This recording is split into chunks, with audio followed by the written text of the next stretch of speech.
Значи, оваа влада, која ќе се најде во тесно, најлесно му е да испорача некој предлог закон и да го одличи вниманието на јавноста. Не е прв пат тоа да се случи. Ке спомнам само, закон се носеше за превоз на учениците во општините, каде што требаше да го реши проблемот со долговите кои што ги имаат училиштата по основ на превоз и по основ на нафта за грејење, каде што со новиот закон јавниот превоз, ако нема, треба да се направи во општините, да биде користен за превоз на учениците. Ништо не се направи. Уште тогаш кажувавме дека не брзајте луѓе, не носете закони колку да се донесе закон. Пример, во општина Битола се уште не функционира превозот на учениците, законски, замислете, определен превоз за учениците, не функционира.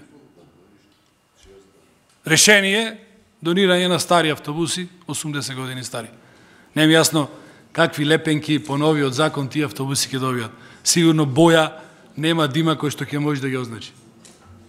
Или пак, законот за субвенционирање, тоест за дел од општините кои што ги имаат борџевите, значи за субвенционирање на тие долгови кои што ги имаат општините, без критериуми, без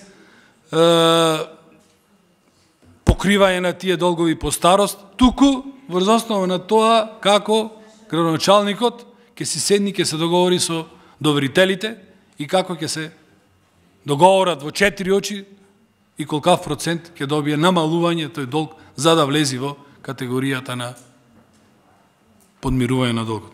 Ова е нешто слично. Владата се соочи со енормно загодување во градовите во Република Македонија, не знае што да направи и најлесно му е, дајте луѓе ќе пуштиме некој закон кој што ќе биде интересен и кој што јавноста ќе разговара на таа тема, а ние ќе продолжиме со спиење и со неработење. Многу ми е жал што за овој закон не е тука Министерот за животна средина. Бидејќи решавањето на проблемот со загадувањето не се решава само со еден закон, а најмалку со овој закон. Луѓето од Министерство за економија коректно седнале на мерата која што имала Министерство за животна средина, ја имплементирале во закон, направиле категоризација на возилата, предвиделе налепници, што е коректно.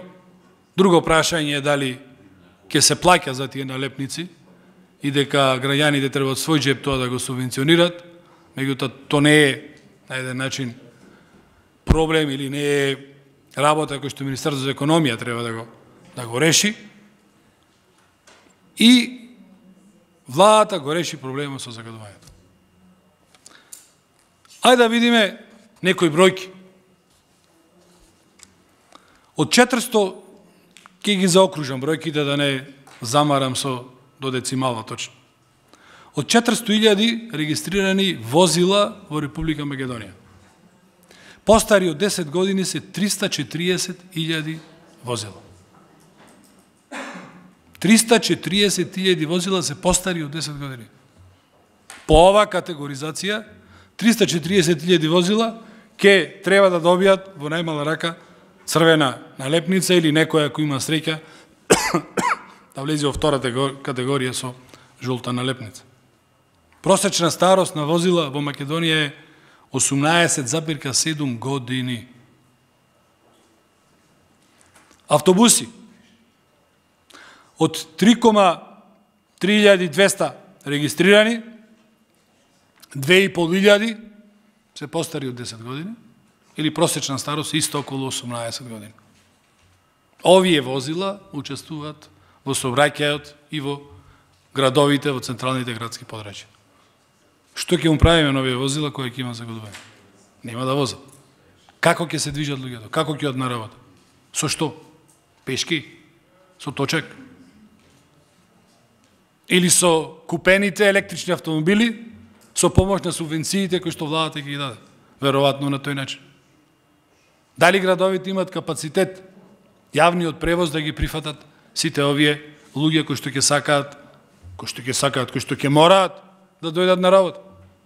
Конкретно, пример, ево, карикирам, од Драчево некој во Скопје треба да дојди од центар во Скопје на работа. Или во Битола, од Долно Ризари, треба да стигне до центарот на градот, кај што работи, бидејќи не ќе може да користи возило, ќе мора да се чека јавен превоз, јавниот превоз дали ќе може да ја обслужи, тоа е ствар и работа на анализа. Меѓутоа, очигледно недоволна анализа.